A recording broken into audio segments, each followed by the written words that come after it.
The 20th century was a time of major technological advancement for warfare. Machine guns, tanks, fighter planes, and bomber planes. The way that wars were waged was flipped on its head. This brought new questions into play. How do we protect our fighting men? In World War I, reports from the battlefield were showing a concerningly large amount of head injuries. To combat this, armies started to design combat helmets to protect the heads of soldiers from shrapnel of explosive shells. In World War I, the US military was primarily using the British helmet model, the Brodie helmet. However, between the World Wars, the US military was working to engineer their own unique helmet. Trials and testing would go all the way into the late 1930s, while in the meantime they would upgrade their current helmets in use. In the very early stages of World War II, before and immediately after US involvement, the US military was using a modified version of the World War I M1917 helmet. Designated as the M1917A1 or the Kelly Transitional Helmet, these were an improvement on the World War I helmet, changing from a tar canvas liner with a leather chin strap to a leather liner with a canvas chin strap. These helmets would not see much combat with the US military, being switched out relatively quickly once the US officially gets involved with the war. However, for impressions pre-Pearl Harbor, the Philippine invasion, or early stateside training, these helmets would be a great addition to your collection. You can find these helmets being made for reenactors on the Prairie Flower Leather Company website. By April of 1941, the military had approved and began production on a new helmet design, although production was not large-scale until after the US went to war. This helmet would become iconic and synonymous with the US servicemen for decades to come. Designated as the M1 helmet, it was the US military's first official unique helmet, featuring a new two-shell system, meaning that the liner system is separate to the shell itself. This makes the helmet useful for more than just protecting your head, such as a wash basin for when you're doing your hygienic routine, and even documentation of GIs using their helmets to cook food, although this is strongly advised against. Throughout the war, the helmet saw many design changes, particularly in the helmet's liner. The liner went through 3 specific changes during the helmet's development. Helmet liners were manufactured by 11 notable companies. The first liners manufactured for the M1 were known as fiber liners, however are better known today by their nickname, the Holly liner. Produced from 1941 to 1942, these liners were manufactured by the Holly Products Company and General Fiber Products. Their production life didn't last very long, primarily because of the material used to manufacture them. They were made out of something similar to cardboard, and because of this, fell apart relatively quickly in humid climates. This forced them to manufacture a new liner for their helmets. The next generation of liners would be developed with a new method.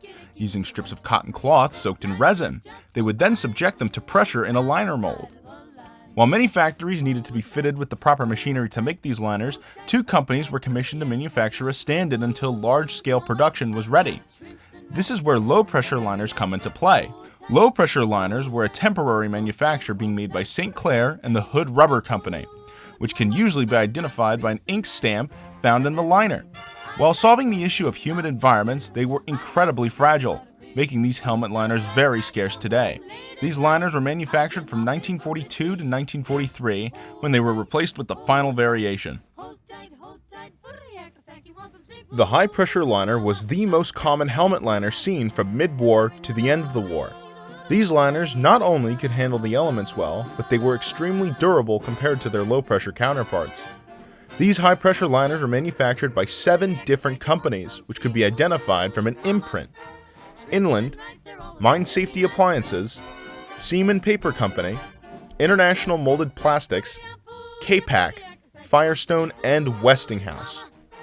Overall, about 44 million high-pressure helmet liners were manufactured, with Westinghouse having made over half of them. Attached to the liner is a leather strap that could be used as a chin strap when wearing just your liner.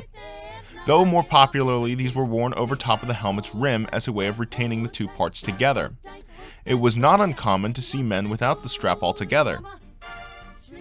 The liner's webbing features an adjustable suspension system, an adjustable sweatband that can be removed, as well as a nape strap for your helmet.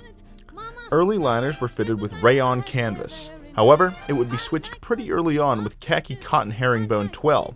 The overall design of the webbing suspension would remain the same until the 1960s. Moving from the liner of the helmet to the steel pot itself, the helmet was made out of a steel that was combined with manganese in order to make the helmet more malleable. It was painted an OD color that would change as the war progressed, along with a cork texturing. For the majority of the war, they featured a stainless steel rim, as well as a fixed chin strap loop being welded onto the shell. The seam of the rim could be found at the front of the helmet. All these indicators show a helmet that was manufactured anywhere from 1941 to 1944.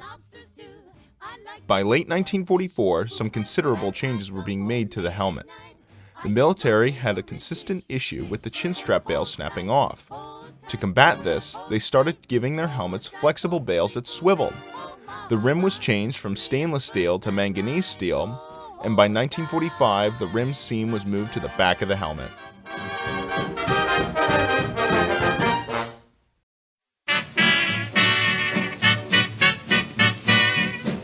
There were three particular companies that manufactured M1 helmets: the McCord Radiator Company, Schluter Manufacturing, and Parrish Manufacturing.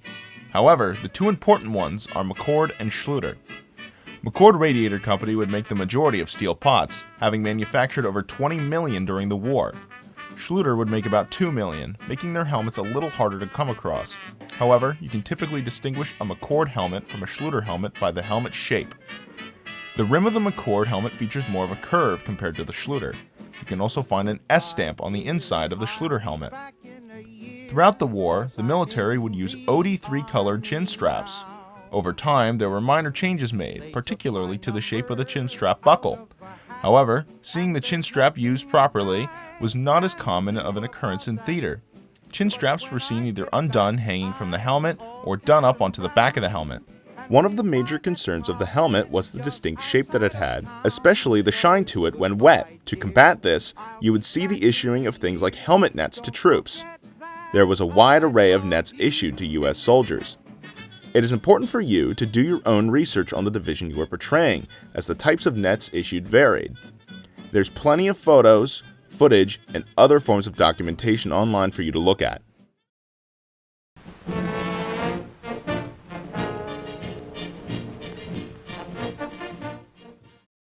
I'm getting corns for my country at the Hollywood canteen. When starting off in the hobby, having an original M1 helmet is not an absolute necessity to have within your first year, although one should most definitely be acquired down the road. These helmets are still very easy to find and acquire for an affordable price, though sometimes they need some refurbishing work done on them. Post-World War II helmets, as well as reproductions, can be found very frequently online and at surplus stores.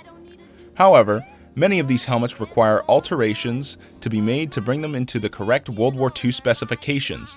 That means paint, texture, and chin straps.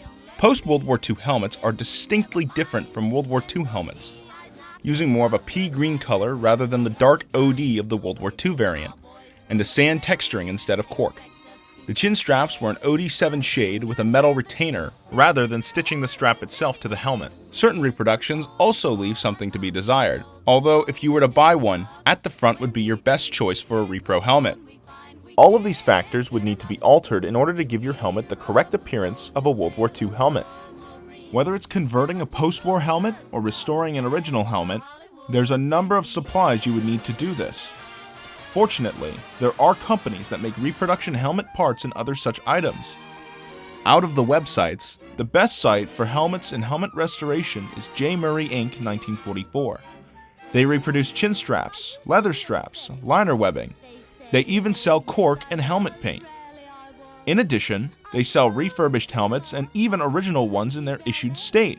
Although they are not accepting restoration commissions at the time of release, Alexander & Sons Restoration is another fine alternative for commissions if you are not confident in doing it yourself. Other sites, such as At the Front, sell helmet parts and refurbished helmets, but J. Murray makes some of the best. There are many symbols that are synonymous with the USGI during World War II, but the unmistakable silhouette of the M1 helmet has to be one of the most memorable. Without this innovative piece of equipment, who knows how many more servicemen and women would have suffered fatal injuries. If you want to learn more about the M1 helmet and its development, as we could not fit everything into this video, we strongly recommend you watch the documentary Steel Pots, an hour-long film detailing the entirety of the US military's development of steel helmets. With that being said, we hope you enjoyed the video. Be sure to stay tuned for our future episodes. And remember, you're in the army now, you're not behind the plow. You'll never get rich while digging a ditch, you're in the army now. You're in the army now, you're in the army now. You'll never get rich on the salary which you get in the army now.